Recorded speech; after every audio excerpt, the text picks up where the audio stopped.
everybody, and welcome to the MTG Thoughtcast. We are just three homeschoolers who like Magic a little too much and want to talk about it. So this is us.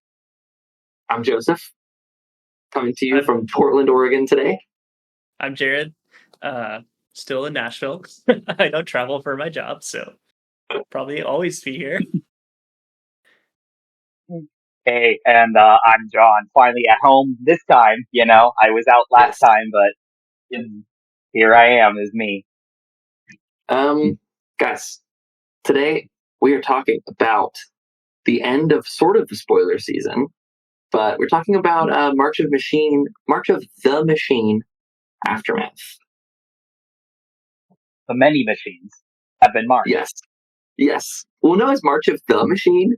The amount of times I've heard it mispronounced as March of Machines, but it is the Machine. But this is the Aftermath, which is, understandably in the 18,000 products that we've had thrown at us over the last 6 months, probably got missed by a few people. So we wanted to do a bit of a deep dive on it and give our top three of a couple of different categories on this set. Honestly, one of the nicest parts about this podcast so far has been it's making me keep up with the content the products that are coming out, because there's so much of it. I am it's very hard to much follow sometimes, right? Yeah, it is. I'm such a I'll just buy the singles that I care about after the set, and I don't even look at the set at all. And I'll just cool cards will find their way to me, essentially. I just know that will happen. Which is usually via me. True. Telling you what cool cards you need. Exactly. I'm I'll let my friends do the hard part, but this has helped me to really get how you use your friends. Get my head in the game, you know what I'm saying? Exactly.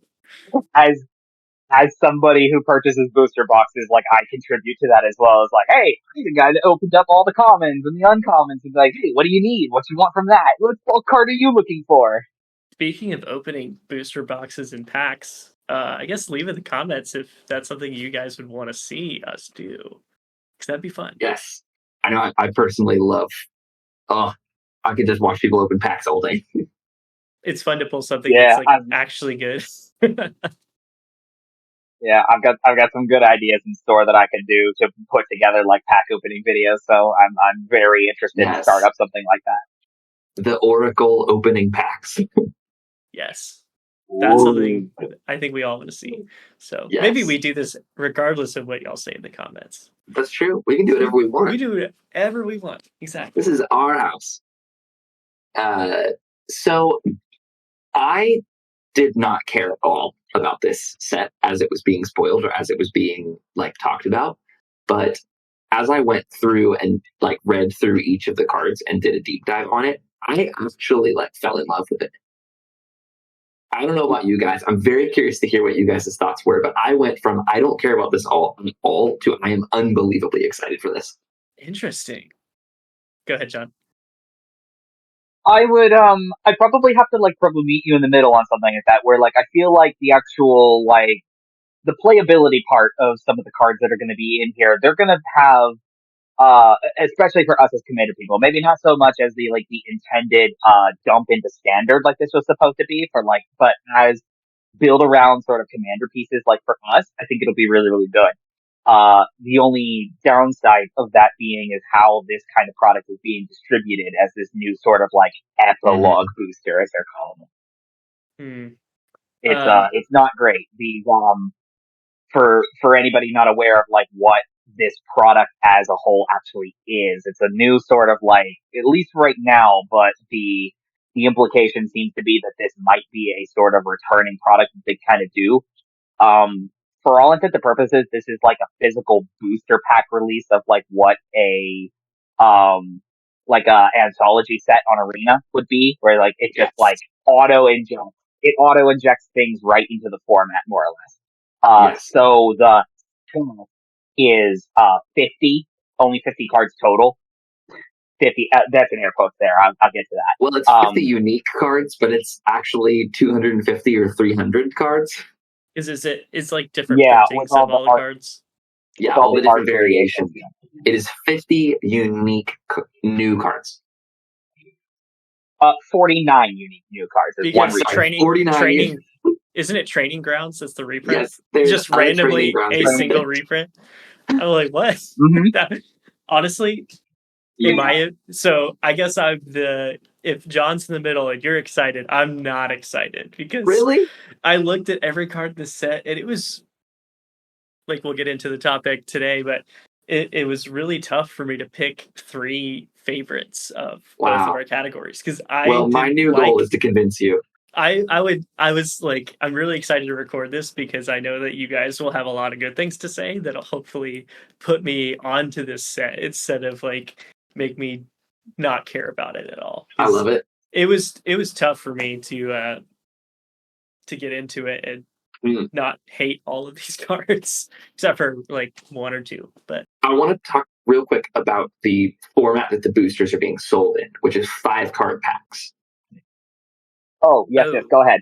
So this is the one thing that's like, all right, you can kind of see behind the curtain a little bit of what they're doing here, but there's 0 commons. It's all uncommons, rares, and mythics. 50 card micro set that is being sold in 5 card packs at the same price as a regular draft booster, which is $5 to $6 depending on where you are. And for a layperson who doesn't open packs very much, how many cards come in a 15 pack? cards usually. Oh, but so this is the same price, but like literally 1/3 or 2/3. Yeah, it's cards. A third of what a standard draft booster would be. But the thing is, even in a 15 card pack, how many of those cards are you really excited about? Like, are you excited about opening 10 commons, or are you excited about opening the uncommons, rares, and mythics? Exactly. So I'm kind of fine with it. Like, as somebody who doesn't have an unlimited amount of storage space, I would kind of rather buy a 5 card pack of good things rather than a 15 card pack where is the 14 of those. This is the quality versus quantity. Interesting. Yes. And one thing I found super interesting in going through the whole set is that I think that every single one of the cards in this set can be used somewhere. I don't think that there's any of it that's actual junk. Maybe, so I'm very aware of, like, it's hard for me to not look through the lens of, like, is this a card I would play in, like, one of my decks? It's hard for me to be objective outside of that and allow me to be, like, interested in something that might not fit that. Jared, we're broadening your horizons and stretching you as a player. Yes. None of these cards looked like bad and unplayable, but there's just maybe a better way of rephrasing what I said earlier is there's not a lot of cards in this set that are particularly interesting to me as a Magic player. Yeah. But I am my subset of one. Like this category is specifically my taste and what I would like to play.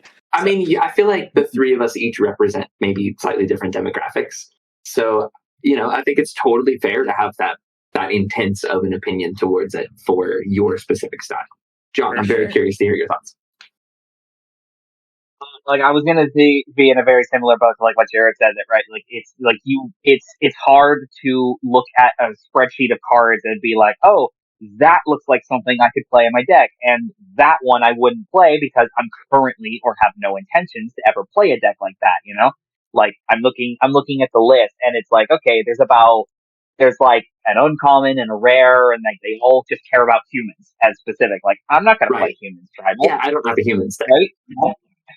But then I have to step backwards and remind myself that, there are other formats other than Commander, right? There is Pioneer, there is Modern, there is Standard, there's things of that nature. And then there's just, janky kitchen tabletop tribal decks. So, like, there's a little bit of something in here for everybody. And being only a 50 card set, when people open this up a little bit, it shouldn't be too terribly hard to find the cards that you want from this set. No. Even being open in intervals of 5 from the epilogue boosters and 6 in the collector boosters, they'll be floating around. Yeah, I think it too. There's different people have different relationships with boosters specifically, where like I never seek them out But if I'm at our LGS and I've been playing Commander for an hour or two or whatever, and I want to support the shop, like boosters is the first thing I'm going to go for. And I think I would like to see more of this model so that when I'm doing that, I don't have to go, okay, well, I'm going to buy this booster and maybe keep one of the cards out of it. And then what am I going to do with these other 14 cards that are just going to sit around and collect dust? So I think honestly a really good point. I would much rather just go, hey, give me the 5-card pack that I might use all 5 of them, or 3 out of 5 of them, or something. Like, I'm really into this smaller subset of cards with higher power level, quality, whatever you want to say. I'll agree with you on that. Ton of variants, like we talked about. I think, is there 4 variants for each card? It's crazy. I'm looking at it right now. For most of them, I believe, yeah. So, like, I think every card comes in a regular frame. Every card comes in an etched frame. Every card has a showcase frame, and all of them have collector booster most of them, I think, anyway. Most have extended art. Only 35 have this extended art, but everything else 35 have extended? Yeah. So that's already 150, 185. There's 43 Halo foils. And then what? The Halo collector boosters. Yep. Crazy. The set here is showing that counting all variants, it is a total of 230 different versions of cards, counting foils and non-foils. Counting foils. Oh, so I was very... The math ain't nothing, boys. Math is hard. I actually found it very hard to narrow it down to 3 of the non-legendaries, because I think that this is the sauce of the set. Agree. I do agree with that statement. Do you as the tiebreaker, do you want to start, Joseph, or who would like to start? I'll start with my number 3, which is Reckless Handling. Okay. Also, just for context, we have not seen each other's top 3 lists for either the legendaries or the non-legendaries. So except if either of us... We both know one of yours.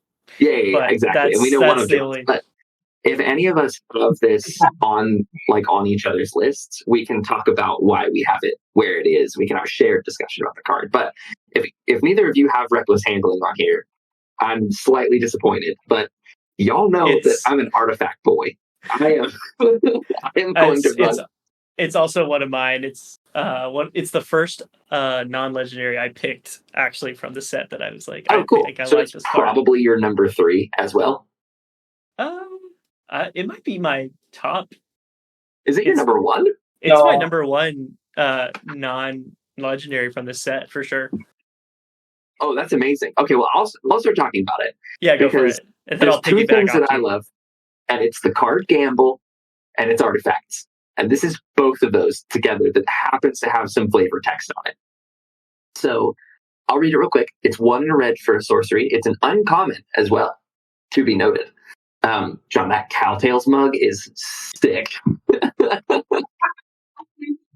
So, Reckless Handling is 1 in a red for a sorcery. It's an uncommon. It says, search your library for an artifact card, reveal it, put it into your hand. Shuffle, then discard a card at random. If an artifact card is discarded this way, Reckless Handling deals 2 damage to each opponent. It's all upside. It is 100% upside on a 2-mana sorcery that does gamble. It also does fabricate. It discards, so if you're playing any graveyard interactions, like you almost want to discard an Underworld Breach colors, like the best, exactly. One of the best red cards in the game. Like, right. So like red typically wants things to be in the graveyard. If you're playing like a Duretti Scrap Savant deck or anything that has Goblin Welder or anything, like just if you're playing a red artifact deck, which I do, I play Mishra Eminent one. Reckless Handling is an auto include because it's tutor for probably 1/5 of your deck. Oh, do you need a land? You can get one of the 6 artifact lanes that you're playing. Is it turn 2 and you want to ramp? Go find Soul Ring. Is it turn 6 and you want to find your finisher? Go find Steel Hellkite. Oops, it goes to your graveyard. Oh no, I'm going to reanimate it now. And I also did 2 damage to everybody. Like it is, again, I think the thing that you were saying, John, is that this set has some very specific things going on for it. So, like, this is a hyper-specific artifact demonic tutor. And the best thing, the best part of what you mentioned about it as well, because you didn't ask me about it, chime in by the way, but reckless handling is also on my list. Oh, guys, we love reckless handling. This gets a 3 out of 3 from us. Like you had mentioned, this is an uncommon from this little set here. So yes, you may not show up all the time, but it's going to be in booster packs more frequently than rares. Cheaper. Budget gamble. Just if you're not looking for a 36, 37 something dollar gamble, here's gonna be probably a $1.50 gamble at best. Just so you know, gamble's only like $8 or $9 now with the reprint. It's so much cheaper. It's great. But snag one of those. If you want to play gamble, you probably want to play reckless handling too. Like, why not have both? Yeah, it's gamble too. So I'm just as kind of like excited for this card because I think we mentioned this last episode, but I play a mono red. You're deck. Dirty. We have been called out for our love of mono red. Yes. I would like to say my deepest apologies for chanting down with blue in the last episode. So a problem with mono red is ramping is really hard. You really can't ramp. You can do impulse draw and hope you get lands. Like that's kind of how ramp in red works. And this is basically Soul Ring if you want it to be. This is literally any of your mana rocks. And this is chromatic orrery if you want it to be. Yes. Exactly. If you're doing some sort of crazy like combo thing, need your combo piece, just draw it. And also like just having if you are playing red, you're probably trying to do some sort of burn damage. Like if you happen to do the worst thing and discard what you tutored for, like you deal everyone 2 damage. So like that's kind of a huge upside that Gamble does not have. You discard and then nothing good for you happens. So this is pretty dope. I would be inclined to disagree with you about like that thing with Gamble. You're probably not playing Gamble if you don't anticipate dumping the card that you tutor for, you know? Fair. So the ability to shove something into the graveyard in red, I feel like, is Gamble's one of strong points. And most of the time, unless you are just like really stretched for a tutor, you're probably not doing Gamble, or you're not tutoring for a card specifically with Gamble that you're not okay with going to the graveyard. That's a pretty good point. I haven't actually played Gamble in any of my decks because for some reason so good. I just haven't done it. But it's so good. I just watched I think it was the Playing with Power guys, but one of their podcast episodes, they were talking about it in their like top 5 favorite cards of the format, and Gamble's one of them. So I'm like, maybe I'm a Gamble player now. I'll have to get some and try it out. You should be. And also, I should probably get this and try it out too, because even though my red deck isn't super artifact heavy, it still would help me not suck. So yeah. John, thoughts? Nothing else real specific about reckless handling one way or the other, but I would like to maybe, if I may, jump ahead next. Your opponent has just now done this reckless handling and has just thrown a big spooky Wormcoil Engine into the graveyard. How do you plan to stop a card like that? Well, let me tell you about Urborg Scavengers real quick. Okay. I'd like to segue into Urborg Scavengers. Not on my list. Urborg Scavengers is a 2 and a black for a 2/2 spirit. When it enters the battlefield or attacks, you exile a target card from a graveyard and put a +1/+1 counter on Urborg Scavengers. Urborg Scavengers has flying as long as a card exiled with it has flying. And the same is true for First Strike, Double Strike, Death Touch, Haste, Hexproof, Indestructible, Lifelink, Menace, Reach, Trample, and Vigilance. I'm a sucker for keyword soups. Back when I used to play Standard, my favorite deck of all time was a standard deck kind of commonly known as Sidisi Whip. It was during the Tarkir and Theros standard. And one of the marquee components of that is after filling up your graveyard with Sidisi Brood Tyrant is getting a dirt cheap Soul Flare, who does a very similar keyword soup clause to like what Urborg Scavengers does, but it gains the abilities on what you cast off of Delve. So I have a very soft spot for these kinds of cards that just list every favorite keyword you've ever known on a one card. And yeah, just immediate impact when it enters, gets snipes, that Reanimator player's high priority target, hit that Zatalpa, hit that Atraxa, hit that, Wormcoil Engine, hit Akroma. People are still animating Akroma, things of that nature. Yes. People should still be animating Akroma. Dude, that's my soapbox. I wish this had Flash, because that would be actually a really cool graveyard interaction. Sorcery speed does make it a little tough, but you get repeated because it attacks as well, right? It's on attack. You get to do it again. Yep, it's like a Titan trigger it's on Enter the Battlefield and attack. That's so sick. It almost plays a bit like a Scavenging Ooze. Not necessarily. Scavenging Ooze is like its power comes from its instant speed activated ability. Right. I think this card is kind of cool because it's also blinkable, because it just says it gets the keyword if a card exiled by this card has the keyword. So it doesn't mean it doesn't reset that much every time it gets blinked, because it's still all those cards are exiled by it. So you can blink it 4 times and then have something crazy going on. Yes.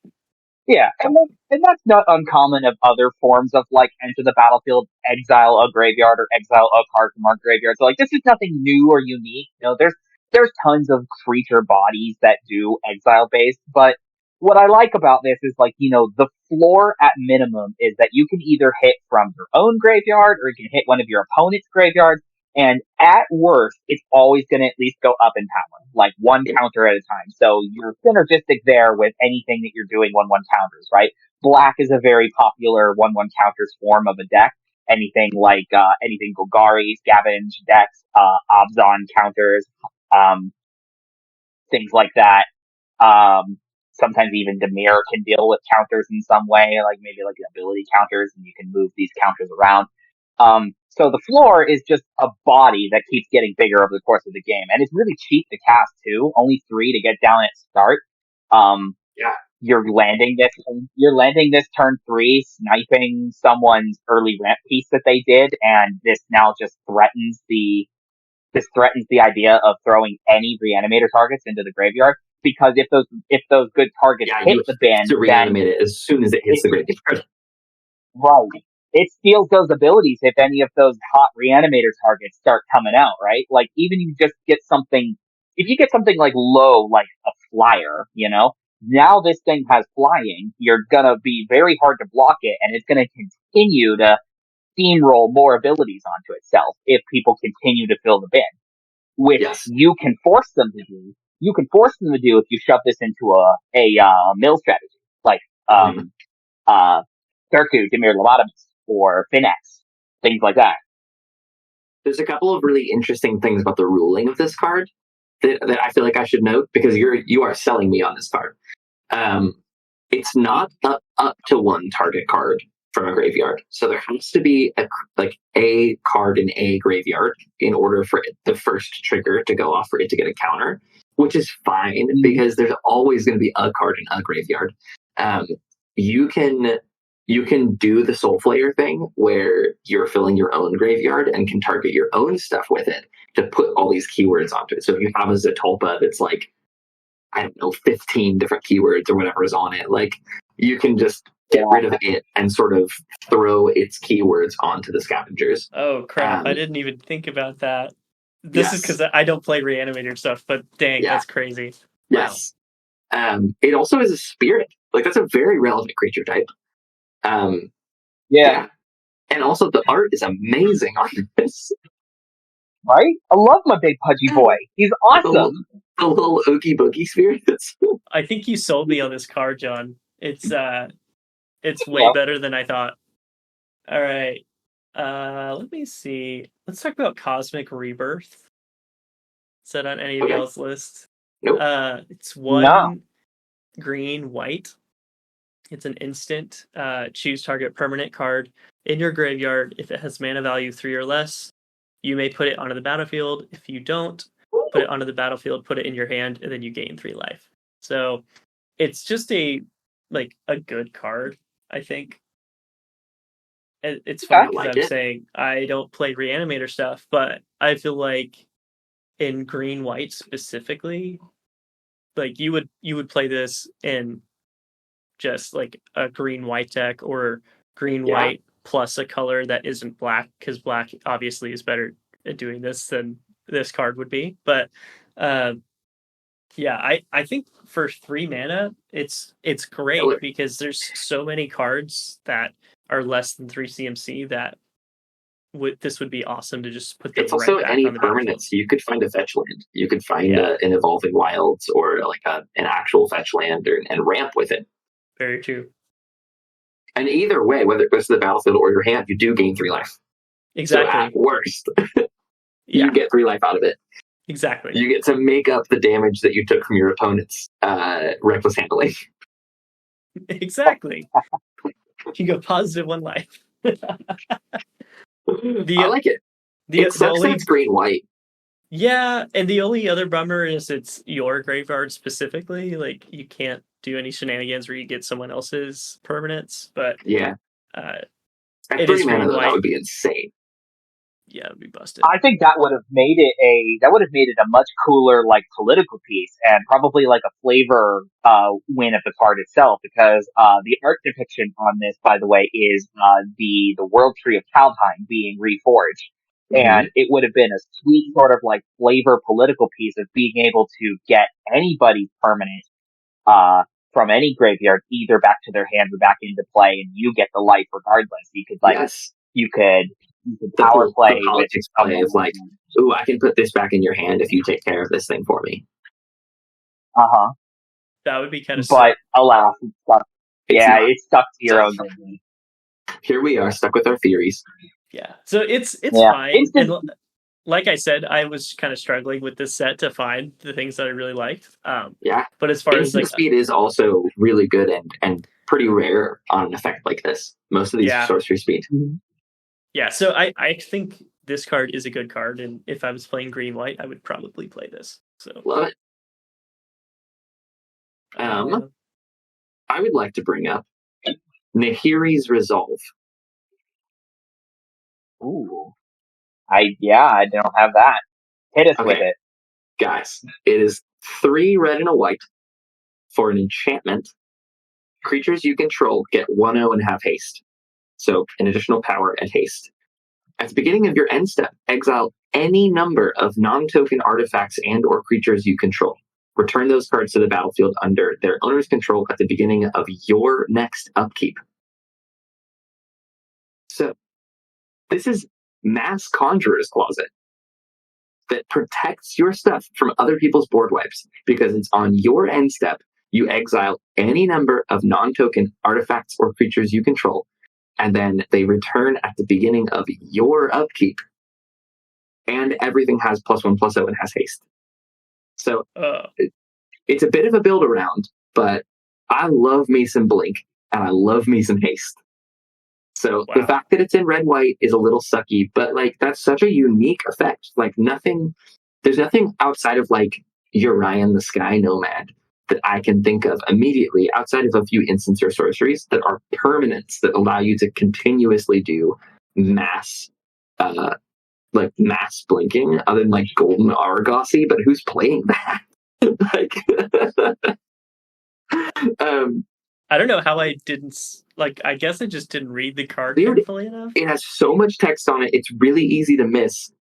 Exile on your upkeep, exile on your end step, return on your upkeep, as well as missing exile any number of targets. So I think when I initially read this, I think I read it as your next end step, thinking it only happened one time. Yeah. Which I was like, that's you were thinking it was like a 5 mana. What? Were you thinking it was like a sorcery? Yes, I was. I don't know what I was thinking. I guess when I first read this, apparently not thinking at all. But doing this every turn and just kind of evading all of your opponent's interaction is crazy. Yes, like you can. It sort of creates an archetype for me where like red is not normally included in blink decks. But to be able to do like a Naya Blink deck or something and constantly flicker things like Seasoned Pyromancer, Knight of Autumn, things like that, where you're playing a Blink Dockside deck, Extortionist. you can blink Dockside Every turn. Jared. No one do that. Guys, No. we finally did it. We broke Dockside Extortionist. Does this card make Boros good? I'm saying, like, there's clearly something that they're trying. This is also a rare to mention it, so it's going to be a little less common to find than any of the uncommons. But having like a Conjurer's Closet effect in red and white is so strange. But is the fact that they get haste as well. So like everything that comes back down can immediately attack somebody and then boop, back into exile until your next turn. Like if you build around this in the right way, it's sort of like. You want to play it with things that make tokens so that you're not just creatureless for everybody else's turn until it gets back to you. But again, with things like Seasoned Pyromancer, where it's like, I'm going to be discarding things and then drawing cards, making tokens, and then he leaves, comes back the next turn, immediately gets value. All the creatures get 1/0 and haste, get to attack in at somebody, and then back into the ether again. Like, This is a cool card that could go in a really cool deck that does things that red and white aren't doing right now. Yeah. You could also easily do some weird crap with Karmic Guide. Oh, of course. Because you just evade the echo upkeep of Karmic Guide and just get something free every turn. Yep. So it'd be really hard to like. It would be very hard to deal with that. Like, oh yeah, you killed my Dockside, but now it's in the graveyard. Now my Karmic Guide is going to take it back and boop, boop, back to the ether. Yeah. It's just bring creatures back and fling them into the sky for a while. Okay, this card is actually exciting. I'm sold on this card. If you had Perforos, God of the Forge in this, when all your creatures ETB, you're going to do like 15 damage to everybody. We're playing Impact Tremors. We're playing Bahiria's Resolve. We're playing Dockside. It's so good. Honestly, this would be kind of an interesting roast master. Yes. Okay, at some point over the next little bit, I'm going to build a theoretical deck list around this and put it into the brewery, and we can start a nice community build of the first Boros Blink deck.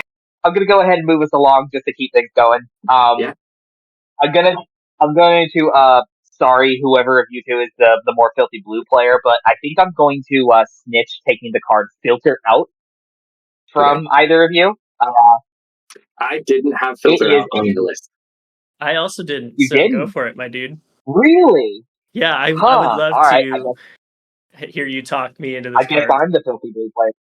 You definitely are. Don't you have a Baral deck? No, but I have a Brago. You have Lear, Disciple of the Drowned. You have Borrego. Yeah. You have a Loro. You're the blue player. I also have a mono blue artifact. So I am the resident blue player. I'm sorry. Don't be sorry. It's all good. Let me tell you about Filter Out real quick. It is 1 blue for an instant. An uncommon of this set. Uncommon. Return all non-creature, non-land permanents to their owner's hand. If it sounds any vaguely familiar, it's quite close to what Cyclonic Rift does. Cyclonic Rift will hit all non-land permanents from your opponents and is clearly like a quite powerful card. But I think something like this is a Filter Out is way more useful in a completely different direction of it. I've got a note on here that like the card like this, if built in either one of two different kinds of strategies, can be used in completely different methods. One of which as a absolute hoser. I've got written here, this is a complete setback on anybody capitalizing on Voltron strategies, Super Friends, non-creature token spells, and this inevitable 5-color battles deck you guys say doesn't exist, but eventually it will. Link your own battles back to your hand? Oh. Aha, yep. Yep, that's the other direction of filter out, is take advantage of what it says and work it in your own favor. So a very common strategy in form of especially heavy artifact ramp decks is that you're tapping out a bunch of your mana, floating it, using some kind of mass bounce spell, something like this, or like Hercule's Recall or Rebuild, things of that nature that return artifacts, enchantments, things to your hand. With the mana you floated, you're recasting these permanents. I mean, this is stupid in like Alayla or, Urza, Dude, Lord High Artificer. Your version of Urza, that's basically equipments are mana rocks. That's actually crazy. Mm-hmm. Yeah, tap all your equipment, pick them back all up with filter out, recast them all again with the mana that you floated, triggering your things like Riddlesmith or anything else that cares about you casting artifacts. Yes, and this says it can actually say artifacts, so you don't get rid of the construct token. Like most things that say return all artifacts you control to your hand, like with Urza, you would lose your token. But because this says non-creature, non-land, it just gets rid of the things that you want to get rid of, but you get to keep all of your creatures out. Wow. And then like I mentioned as a floor of this is like you've got somebody coming in with I'm a Mardu Sir Gwen player as well, and I have Bant Enchantress, both of which are Voltron strategies. Sir Gwen wants to have tons of equipment slapped under her. Tuvasa the Sunlit wants tons of auras. Cards like Filter Out just my Voltron's up creature has double strike flying, hexproof, indestructible menace. Oh, what are you gonna do to blow that up? Let's Filter just out. Pick them all up. All those things and that are attached to him. If the creature that's being Voltron has hexproof or haste or hexproof or shroud or anything, because this gets rid of the things that are giving it that. Mm-hmm. Also, it's 3 mana. It's so cheap. Dang. Mm-hmm. Dang. I even like something like this as the minimum floor I'm seeing with this is if you're trying to build around, like, say, you wouldn't be in the Jeskai colors to do this, but this, like, you're trying to protect your Nahiri's resolve that you're so adamant about now, right? Someone's about to go blow it up with something. Just filter out, pick it right back up, and pick up all the other things as well. Pose somebody else across the table. This is an instant.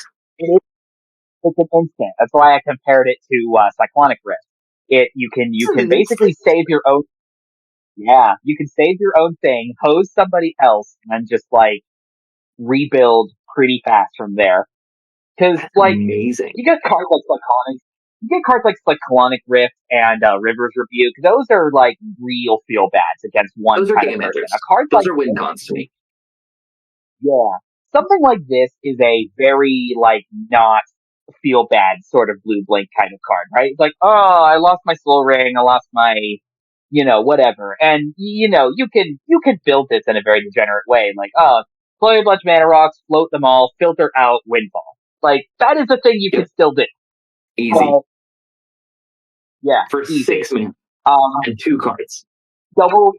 You gotta probably be I imagine you're not playing this unless you're firmly blue, right? Like, double pip is tricky to do in anything.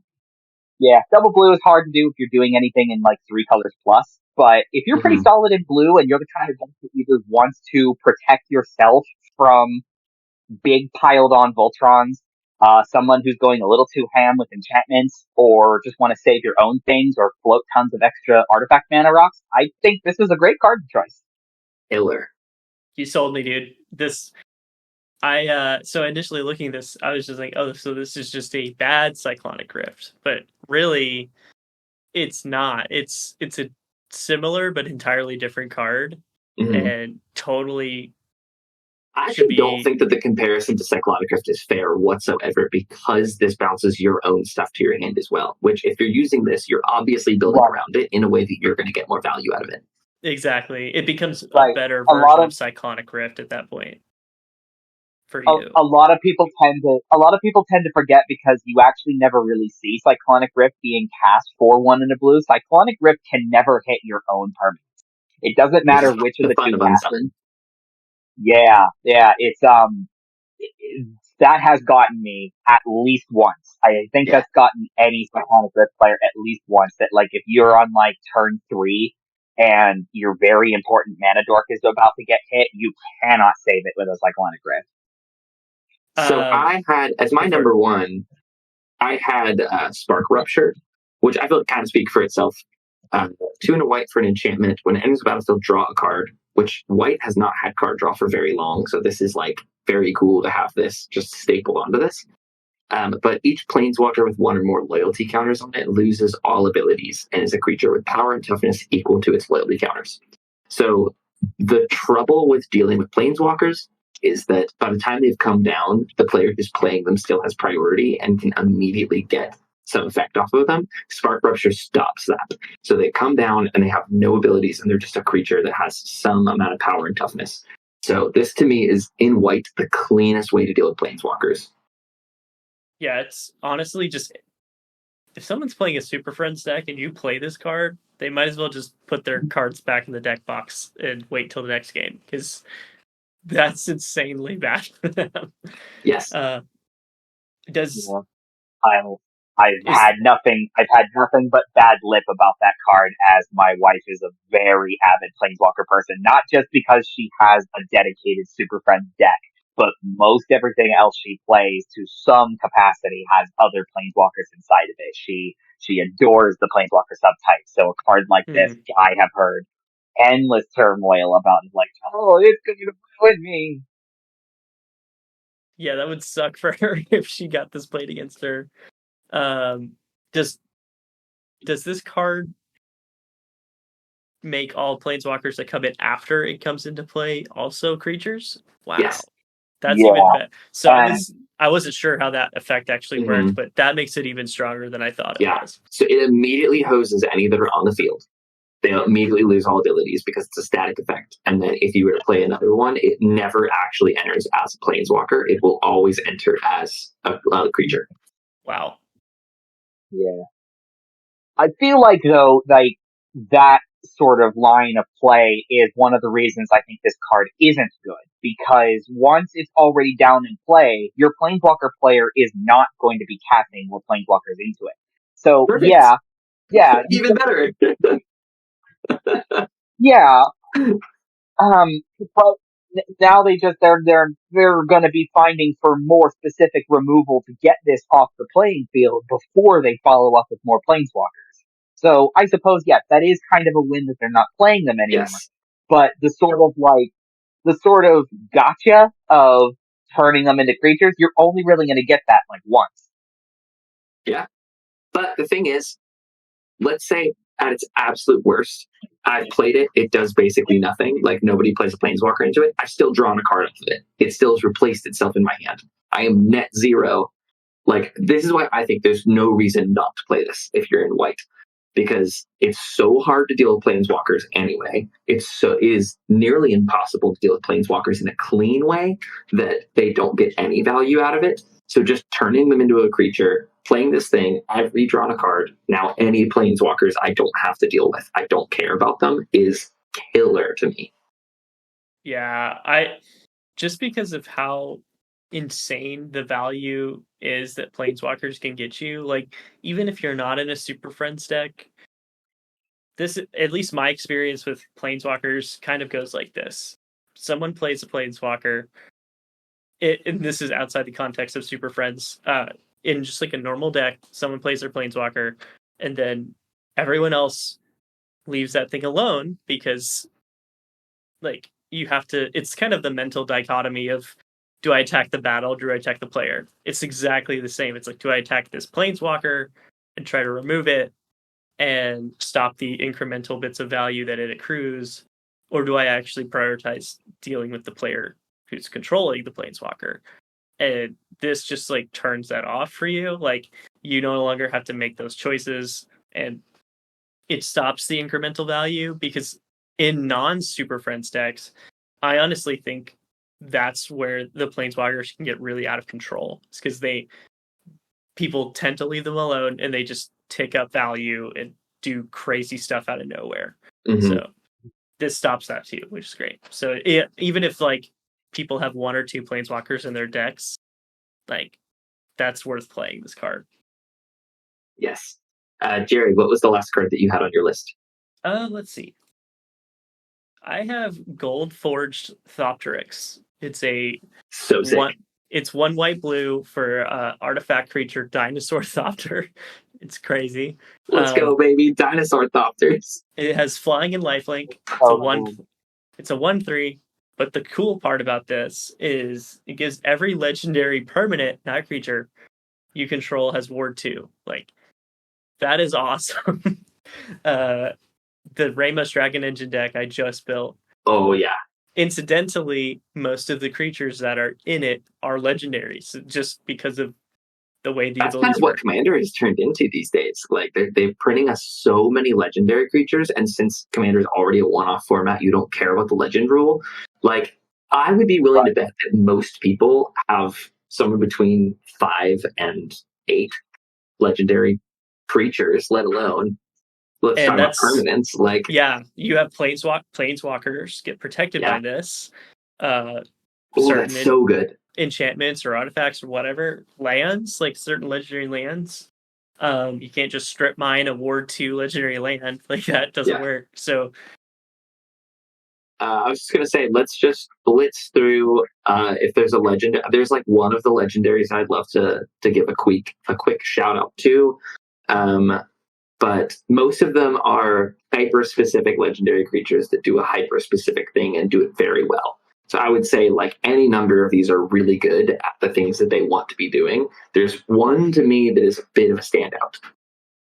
But go for it. I don't know if either of you guys want to... No, take it. Yeah, the one that I want to briefly mention is Nissa Resurgent Animist. Interesting. Oh, okay. 2 and a green for a legendary creature, Elf Scout, so very relevant creature type. Landfall. When a land enters the battlefield under your control, add 1 mana of any color. Stop right there. Where have we seen this before? Lotus Cobra. It is an unbelievable card. So, if we stopped there, it's Lotus Cobra for 3 mana as a 3/3, which I think is unbelievable. I would play that all day. There's another 6 or 7 lines of text, though. Then, if this is the second time this ability has resolved this turn, reveal cards from the top of your library until you reveal an elf or an elemental. Put it into your hand, put the rest in the bottom of the library. So this is Lotus Cobra that if you have a fetch land, draws you an elf or an elemental for 3 mana. It's pretty busted. Stupid. Yeah. It is a mythic, so it will be tough to find, but... Yeah, I'd like to point out as the lore part of this here, somebody is going to realize like, wait, Nissa is a planeswalker, but it's on a legendary creature. The whole sort of like, the whole gimmick of this set is, and I'd like to think of the meme of like, gosh, now I've even blanked the name from my mind. Whatever the last Star Wars movie was, is like, somehow the planeswalkers have lost their sparks. Somehow Palpatine's returned. Somehow Palpatine's returned. Yeah, that one. I completely forgot what that was called. But, basically unannounced through story reasons, most everybody we know planeswalkers has lost their sparks. So, we're gonna see legendary creatures like this here that can now just appear across all kinds of different sets. But, yeah, I mean, I like Lotus Cobra as a card. I don't know if I want 3 mana from my Lotus Cobra. That's my problem. Fair. I feel like the power of Lotus Cobra, I think, is because you can get it down very early. I personally, if I was going to be paying this amount of mana to have that kind of ability, I think I'm just playing Tireless Provisioner instead to make the treasure tokens. Fair. Have fun not drawing your elves and elementals.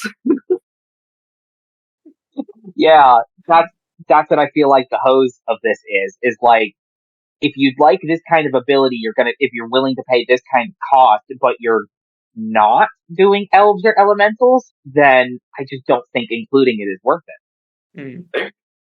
Yeah, I think this, so I think to preface everything I'm about to say, I think this card is an amazing card. The part that's boring to me is that it's going to just be an elf ball commander that has landfall. This will be incredibly, like, it will be super powerful. Like, there's just no way around it. Because Marlin is insane, and she's basically another version of this. But landfall is really good. Especially, like, if you played, like, mono green landfall with her as the commander, like, that would be pretty busted. Just because elves are already giving you so much access to mana. This is just going to give you even more. You're going to get some, like, really explosive, crazy stuff going on. Honestly, this could be an interesting, like, budget elf ball build. Yeah. Because the way that it's structured, like, it just allows you to do some really interesting things for playing one land. Like, it's playing 2 lands. Like, you play 2 lands and then you get to do something cool. Like, that's a challenge for most decks to do. So, I think it's a great card. I just think for me, it's boring because it's going to be elf ball tribal, and we've seen that so many times before. So, True. Jared, do you want to share a legendary? Change the cycle around a little bit, or do you just want to go back to me? I could start on one. Go for it, John. All right. Oh gosh, if I have to pick one of these now, oh man, I like all of these. Like I picked through the legendary creatures that I wanted to talk to because, like, the ones that I've got listed on here, these are a lot of ones that either I had a very big interest of, like, maybe trying to make work in a deck, or they go into a deck I'm already playing. Gosh, I guess I just kind of have to fall back on stupid Enchantress. I love Calyx. Calyx, I think, has got to be the one for me. Calyx Guided by Fate. It's on my list as well. It is? Okay, do you like Enchantress stuff? I think I would play Sithis over this, but I'm not going to derail you. That's fair. Yeah, Sithis is incredibly strong as well because it's card draw, but this absolutely goes in it. And let me start with the card as first. Calyx Guided by Fate is 1 green and a white for a legendary enchantment creature, human druid.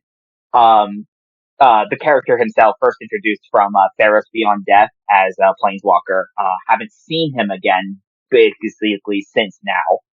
So this is his first time back since Theros Beyond Death. He has the Constellation keyword on him. Whenever he or another enchantment enters the battlefield under your control, put a +1/+1 counter on target creature. And the second line of text, whenever Calyx or an enchanted creature you control deals combat damage to a player, you may create a token that is a copy of a non-legendary enchantment you control.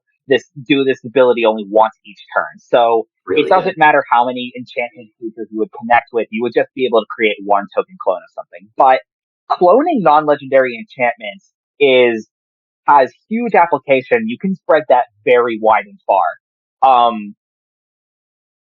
As a baseline to start with, the token copies that are created from that second trigger, they trigger his first line of text.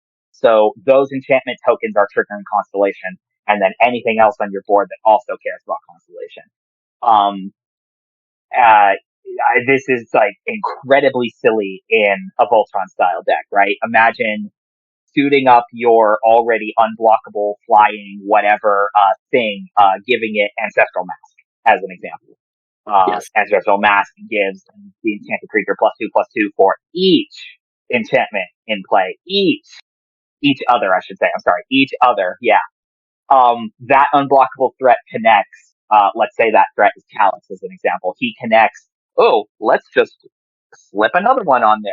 You've now got a Calyx that maybe has at least 2 counters on it, and is now sitting on 2 Mask of Memories, or not Mask of Memories, Ancestral Masks, sorry. That each of those are giving +2/+2 for each other enchantment you control. And that kind of silliness just cascades forward for however far you want to go. Yes. I think as a Voltron commander, it's better than Sithis. Oh yeah. I feel like, Sithis, I feel like, is very fun if you're doing generic, boring Enchantressy stuff, right? Like, building up enchantment creatures, hiding behind your pillow forts of ghostly prisons, sphere of safeties, your life gain stuff, sigils of the empty thrones, things of that nature. Calyx is good with enchantments in a different manner, because one of the biggest problems that Voltron faces is that once you start building up your creature, if you're not one-shotting people, they're going to be hitting you on the back very hard. So you have to be knocking out opponents. You have to be knocking out opponents quickly before they either start cracking you back with their creatures or your big thing that you've just suited up. If it's not properly protected, you lose all of that mana. It is a huge tempo loss if you've taken 4 turns suiting up a creature just to have it blown out by Swords to Plowshares. Yep. That is Voltron's biggest thing. So a card like Calyx that is giving you the ability to, under normal Enchantress situations, just make one creature bigger, but then being able to speed up the amount of extra pieces enchanted onto cards by being able to make token copies of them is tremendously helpful on being able to like turn a 4-power thing into like a surprise 15 out of nowhere, and you're just like double strike killing people one after another. Because once you start knocking down the threats one after another, you're probably unstoppable from there. Yeah, I've got that actually written down here as one of my synergies to do with Calyx.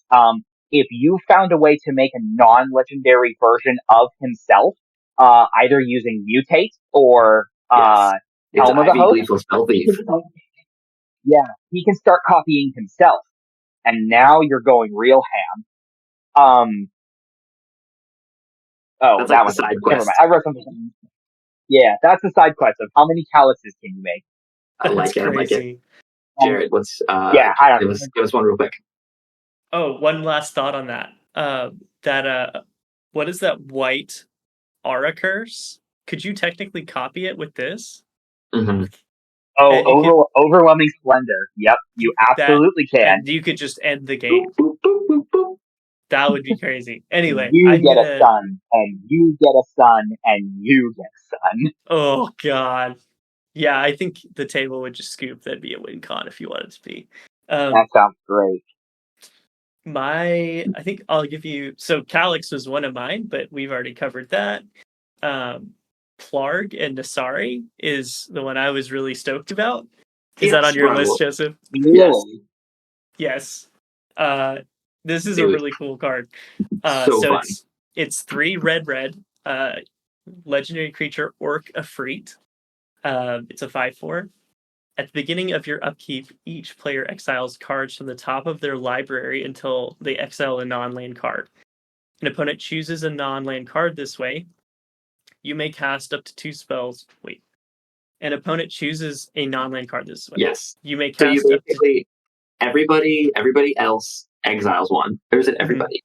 Each player. Okay, so including you. So everybody exiles until they get a non-land card. And then you choose an opponent, and they tell you which one you don't get, and you get to cast all the rest. Gotcha. You may cast up to only 2 of the rest. Remember? Because up to 2 of, but you get to choose between the rest of them. Yeah. So you have 3 to pick from. You may cast up to 2 spells from among the other cards. Exile this way without paying their mana. So good. Insane. I love sub games like this, also, or like Fact or Fiction or Wheel of Misfortune, like any of those that create okay, everybody stop what we're doing right now. We got to play a sub game real quick. Also, you could, if someone had a chunk of lands, just if someone's playing a land heavy deck and you could exile a bunch of cards off their, because this is exile. It doesn't return the cards to the deck. They're just gone forever. No, it does not. So yep, they're just gone.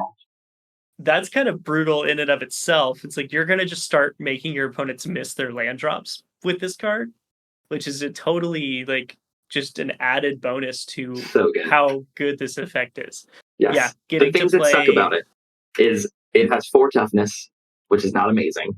It costs 5, and you have to wait until your next upkeep after you cast him. So there's quite a lot of jumping through hoops to get him to start triggering. But if you have a Lightning Greaves or something, then you kind of want to turn him into this is just going to sit here and get me value.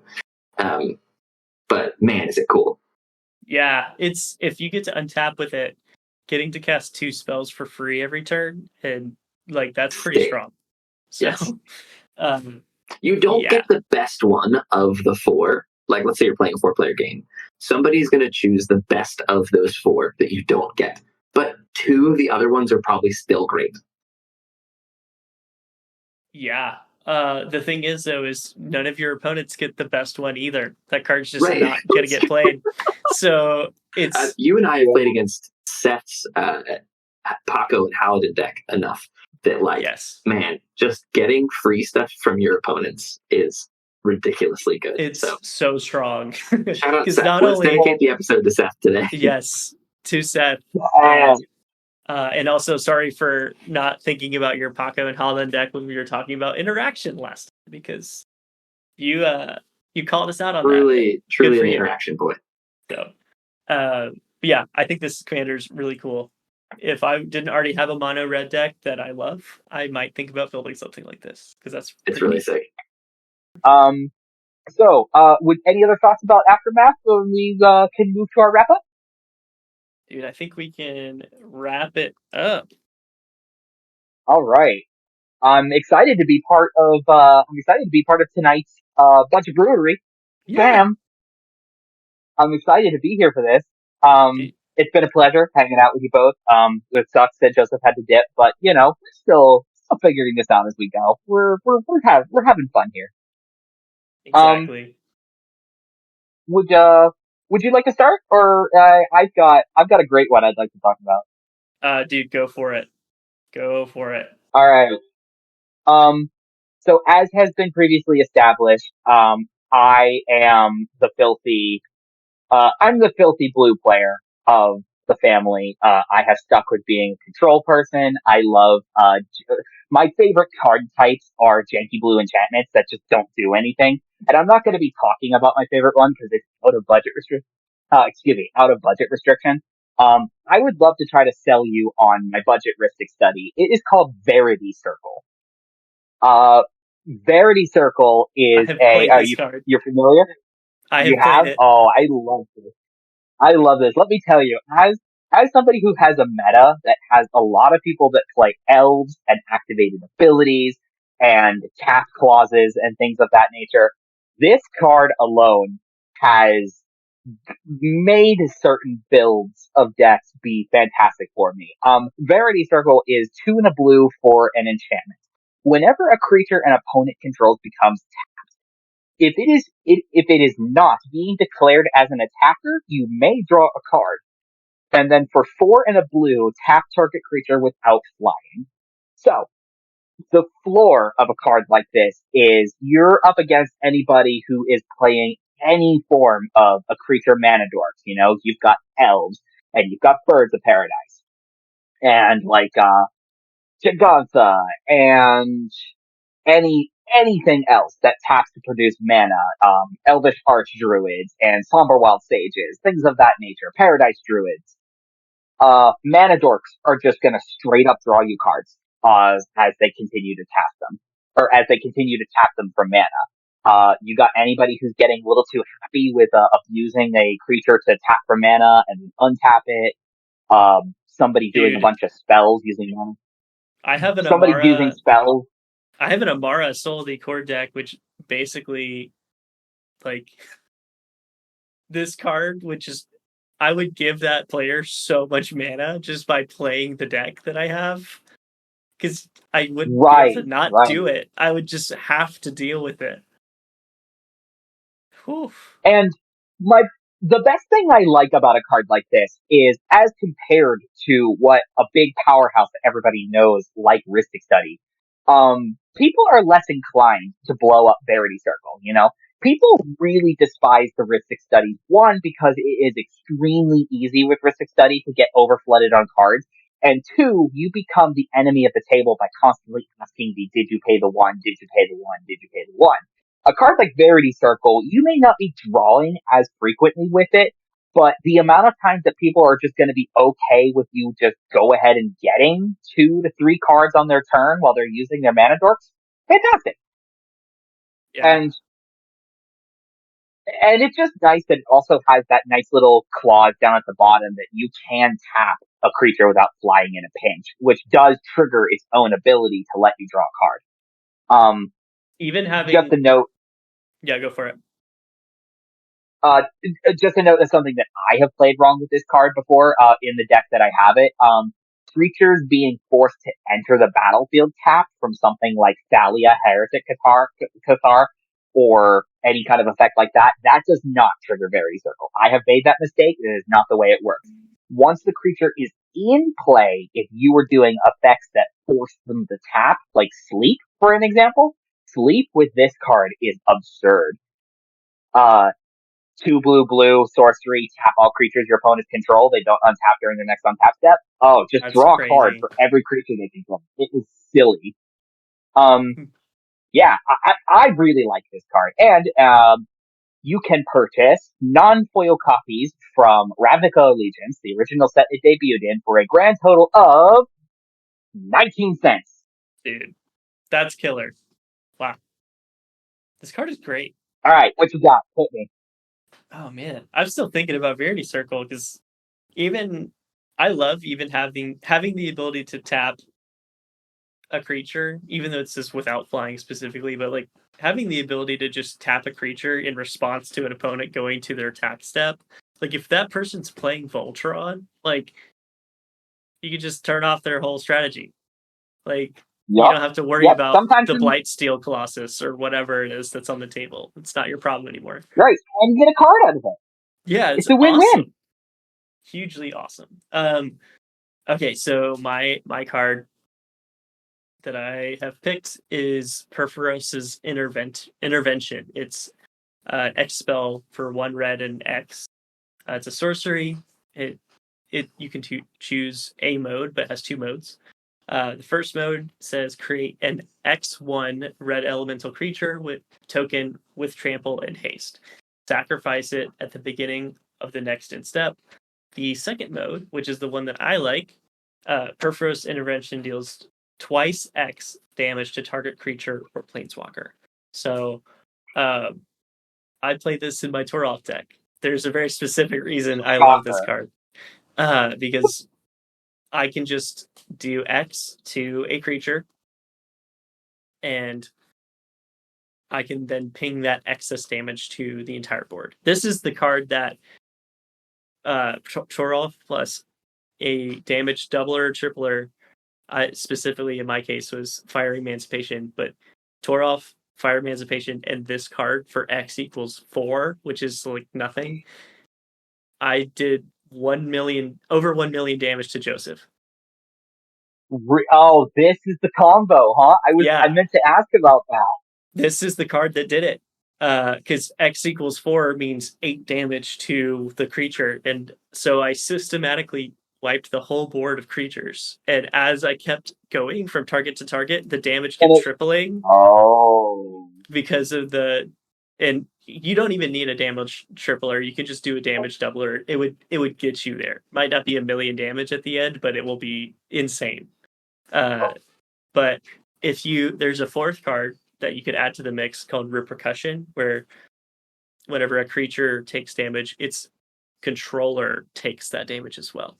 So it would just wipe the table instantly. But yeah, this card I love. It mainly it's kind of a specific pick for me, but also I love it because it caused my favorite play in Magic that I've ever done to happen in the game. So that's my pick. And if you're playing Redbird, you should play this card because it's awesome. That's fantastic. Well, I feel like this is going to be a good wrap-up point then for us. Thanks for like I say, hey, I'm being here for once. This has been nice to actually like be part of the whole show. Yeah, dude, I'm glad. Next time we'll get all 3 of us to stick around. So I know we'll get this down pat one of these days. If you'd like to join in any of the conversations that we have about Magic, we have a very casual Discord. The links available to that are going to be in the description box below. You should join. It's super we fun. all just like hanging out. We talk about related news and upcoming upcoming spoilers and things of that nature, and we just making memes about me. I promise those playmats are not coming. You do not want that. Dude, we got to make those playmats. You should join the Discord if you want to know what we're talking about. So we should make those. End up on screen, but I'm maybe subliminal flash right now. Anyways, thanks everybody for hanging out with us. I've been John. Joseph was here earlier. This has been fun. That's a wrap for episode 2.